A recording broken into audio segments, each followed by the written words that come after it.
안녕하십니까, 시청자 여러분. 오늘도 한올 이야기와 함께 대한민국 정치의 흐름을 깊이 있게 짚어보겠습니다.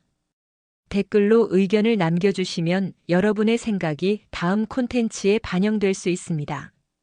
구독과 좋아요, 알림 설정은 채널이 더 좋은 분석과 자료를 준비하는 데 큰 힘이 됩니다.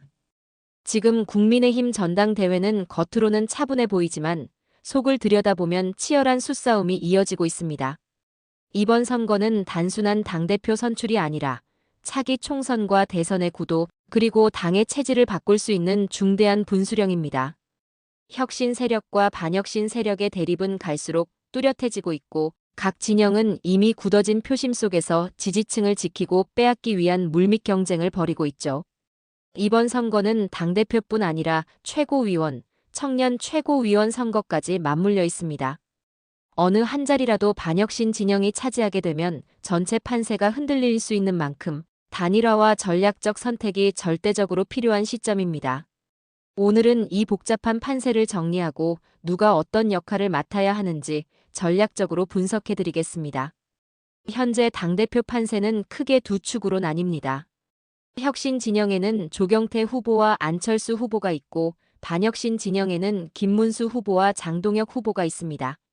문제는 혁신 진영의 표가 둘로 갈라져 있다는 점입니다. 이대로 가면 결선에서 김문수 대 장동혁이라는 최악의 시나리오가 펼쳐질 가능성이 높습니다. 조경태 후보는 일반 국민 여론조사에서 강세를 보이며 혁신 지지층 결집력이 높습니다. 안철수 후보는 일부 당원 여론조사에서 우위를 보이고 확장성을 주장하지만 현재 지지율은 조경태에 비해 낮죠. 반혁신 진영은 김문수가 내부 분열을 피하며 외부로 전선을 세우고 있고, 장동혁은 강성 지지층을 자극하며 체급을 키우고 있습니다.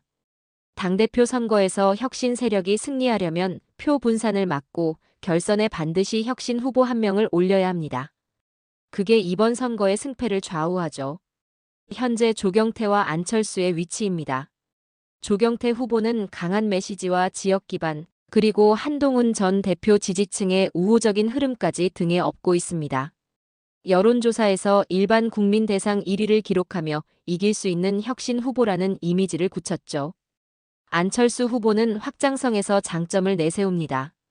과거 대선 경험과 중도층 친화적인 이미지를 바탕으로 김문수 지지층 일부까지 흡수할 수 있다는 계산입니다.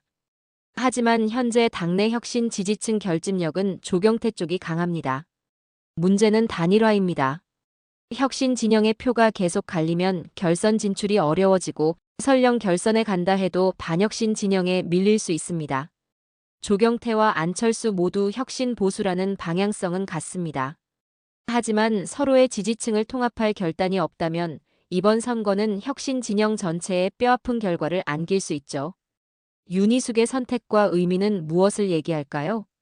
윤희숙 전 의원은 경제학자 출신 정치인으로 1970년 서울에서 태어나 서울대 경제학과를 졸업하고 미국 컬럼비아 대학교에서 경제학 박사 학위를 받았습니다.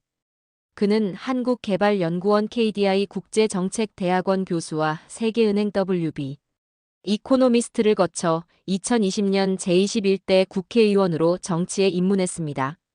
학자 시절부터 꼿꼿한 원칙과 데이터 기반 분석으로 주목받았고, 국회에 들어와서는 부동산 정책, 재정 건전성, 규제 개혁 등 굵직한 의제를 선도했습니다. 이번 전당대회를 앞두고 그는 여의도 연구원장직을 전격 사퇴했습니다. 표면적인 명분보다 더 중요한 이유는 자리보다 목소리를 택했기 때문입니다. 직책을 유지하면 강한 개혁 발언을 자유롭게 하기 어렵다는 판단에서였습니다. 실제로 윤 전 의원은 최근 발언에서 김문수 장동혁 등 강성 친윤 진영을 정면 비판하며 보수 재건을 위해 개혁 보수 세력이 반드시 뭉쳐야 한다고 강조했습니다. 그의 행보에는 과거 의원직을 스스로 내려놓았던 전례가 겹쳐집니다. 2021년 부동산 의혹 논란이 불거졌을 때 법적 문제와 별개로 정치적 책임을 지겠다며 국회의원직을 사퇴해 전국을 놀라게 했던 일입니다. 당시 보여준 말뿐 아닌 행동의 정치가 이번에도 그대로 재현된 셈입니다. 윤 전 의원의 이미지는 선당우사 그 자체입니다. 정책 중심의 차분한 어조와 동시에 원칙을 지키는 결단력은 중도층과 청년층에게 신뢰를 줍니다. 이번 전대에서 그는 직접 출마하지 않았지만 혁신 진영의 외곽 사령탑으로서 적극적으로 판세에 개입하고 있습니다. 공개 발언, 비공식 조언, 인정 네트워크를 통해 개혁 세력 결집을 촉진하고 있죠. 혁신파 입장에서는 정치적 타협을 거부하면서도 합리성을 갖춘 정치적 우군을 확보한 셈입니다. 이처럼 윤희숙의 존재는 단순한 조력자를 넘어 혁신 세력의 명분과 정당성을 상징하는 인물입니다. 그리고 그의 참여는 이번 전당대회의 흐름을 바꿀 수 있는 잠재력을 품고 있습니다. 반혁신 진영의 전략 김문수 후보는 내부 분열을 최소화하고 전선을 당 외부로 돌리는 전략을 씁니다. 이재명 정권을 견제하고 김건희 특검을 막는 모습을 보여주며 관망파의 표를 끌어오죠. 장동혁 후보는 정반대입니다. 당 내부에서 강한 전선을 형성하며 한동훈과 친한계 지지층을 공격해 주목도를 높입니다. 이런 방식으로 강성 지지층을 결집시키고 체급을 키웠죠. 두 사람 모두 결선에서 확장성을 확보하려 하지만 전략의 방향이 다릅니다. 김문수는 포용과 외부 투쟁, 장동혁은 내부 전쟁과 강성 결집입니다. 이들의 목표는 명확합니다. 결선에 둘 다 오르거나 최소한 한 명은 혁신 후보 없이 결선에 진출하는 것. 그렇기에 혁신 진영의 단일화는 이들의 전략을 깨는 유일한 방법입니다. 이번에는 당 최고위원 판세 김근식 양향자, 혁신 동력의 가속 페달이 될까, 제동이 될까? 당 최고위원 선거는 겉으로는 주목도가 낮아 보여도 실상은 당대표 판세에 준하는 영향력을 가집니다. 당대표가 아무리 혁신 기조를 밀어도 최고위가 미적거리면 개혁 속도가 떨어집니다.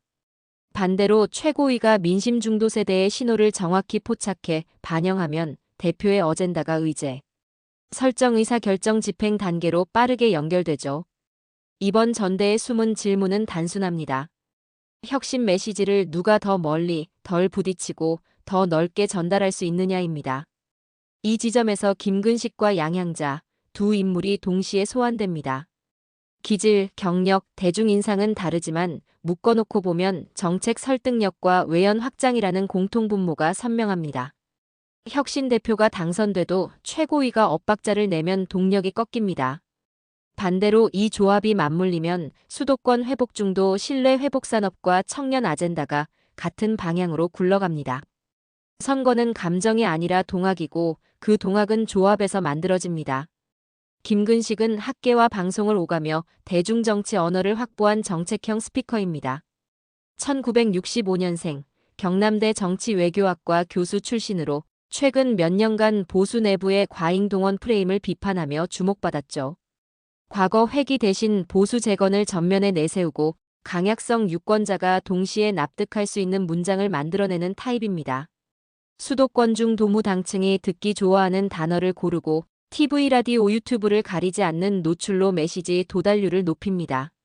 강점은 정책의 말맛과 중도층이 이해하는 언어입니다. 위험 요인은 강성 친윤층의 반발, 그리고 기계적 중도라는 오해 가능성이죠. 그래서 김근식의 핵심 전략은 이기는 중도 프레임 고정입니다. 이를 지키면 혁신 대표와의 분업형 리더십을 구축할 수 있습니다. 양향자는 결이 다릅니다. 1967년생, 삼성전자 메모리 사업부 상무 출신, 21대 국회의원 경험을 지닌 실물경제산업 정책형 리더입니다. 반도체 제조업 R&D 여성 인재라는 키워드를 모두 가진 덕에 경제에서 먹히는 혁신의 그림을 단숨에 그립니다. 지도 위로 보면 수도권 중도 여성 직장인 기술직 유권자와 다리를 놓는 인물입니다.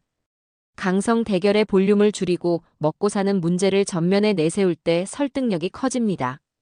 다만 과거 이력으로 정체성 의심 프레임이 붙을 수 있죠. 그래서 전략은 보수의 산업 역량을 장착한 생활경제 최고위원입니다. 물가주거 보육 일자리 현안을 산업 전략 언어로 풀어 이념, 피로에 지친 유권자에게 정확히 꽂히게 해야 합니다. 두 사람을 한 줄로 요약하면 김근식은 정치 커뮤니케이션과 수도권 설득, 양향자는 산업생활경제와 중도 확장입니다. 조합의 가치는 여기서 나옵니다. 대표가 개혁 보수를 밀 때 김근식은 말의 전선을, 양양자는 먹고 사는 증거를 쌓습니다. 말과 증거가 동시에 굴러가면 여론은 새롭다가 아니라 될 것 같다로 옮겨갑니다. 이 시너지가 혁신 대표의 개혁 속도를 끝까지 밀어줄 수 있는 기반이 됩니다. 청년 최고위원 2030의 제도적 관문, 단 한 석이 판 전체를 움직인다. 청년 최고위원은 단순한 상징 보직이 아닙니다. 2030 세대 요구를 지도부 안으로 밀어넣는 유일한 제도적 통로입니다. 의석은 1석, 후보는 4명, 표는 갈라집니다. 득표 분산은 곧 전략 패배로 직결됩니다. 이번 구도는 2강 2약, 즉 우재준과 손수조가 2강, 최우성과 박홍준이 이야기입니다. 이 구분은 단순 인기투표 결과가 아니라 인지도 네트워크 조직 정책 이해도 미디어 도달률을 합산한 구조적 판세죠. 핵심은 누가 2030 의제를 당 의사결정으로 연결할 수 있느냐입니다. 우재준은 유일한 현역 의원입니다. 대구 북구갑, 22대 국회 입성, 환노위 등 제도 라인을 꿰뚫고 있습니다. 청년목 한석이 단발 이벤트가 아닌 제도화가 되어야 한다는 논리를 펼칠 수 있는 거의 유일한 후보입니다. 의사결정 구조를 아는 사람은 다르게 말하고 다르게 움직입니다.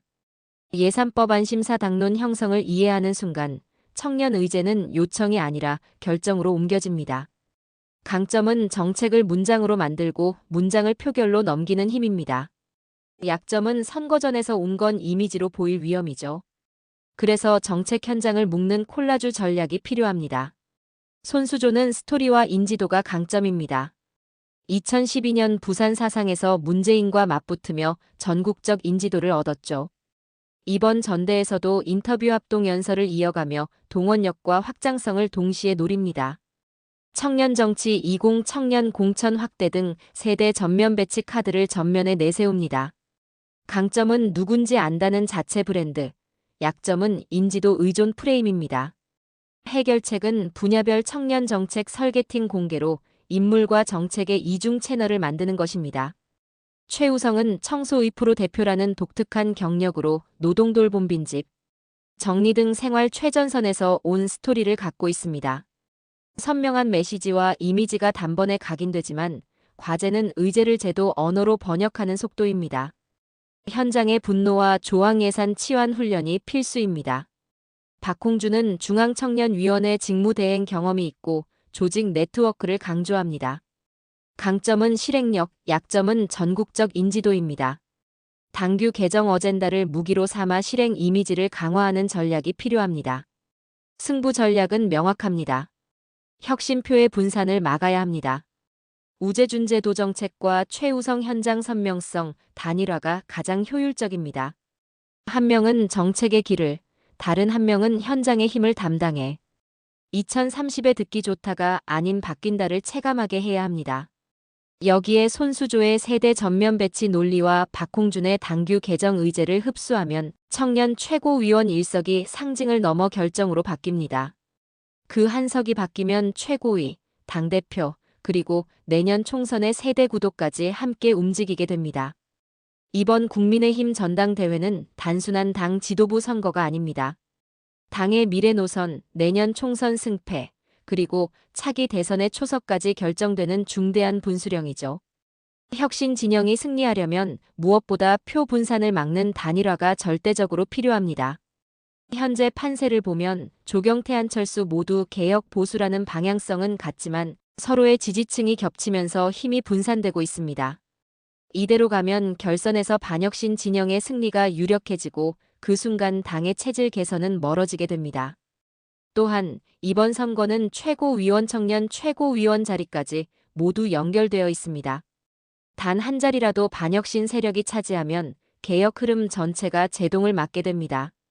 그래서 당대표 후보뿐 아니라 최고위원 라인업까지 전략적 배치와 연합이 필수입니다.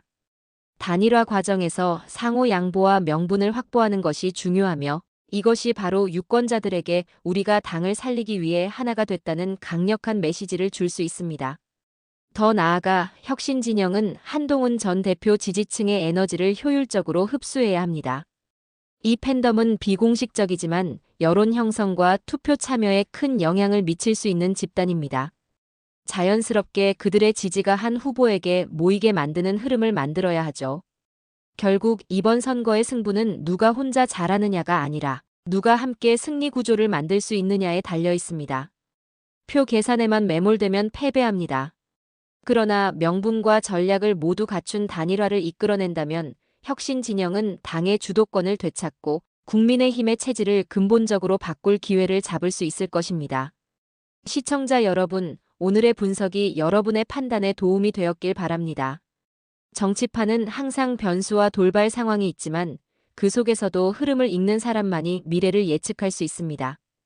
이번 전당대회 누가 혁신의 깃발을 끝까지 들고 갈지, 그리고 그 깃발이 당을 어디로 이끌지 끝까지 지켜보시죠. 구독과 좋아요, 댓글은 채널이 더 좋은 콘텐츠를 만드는데 큰 힘이 됩니다. 함께 의견을 나누며 대한민국 정치의 변화를 계속해서 기록해 가겠습니다. 감사합니다.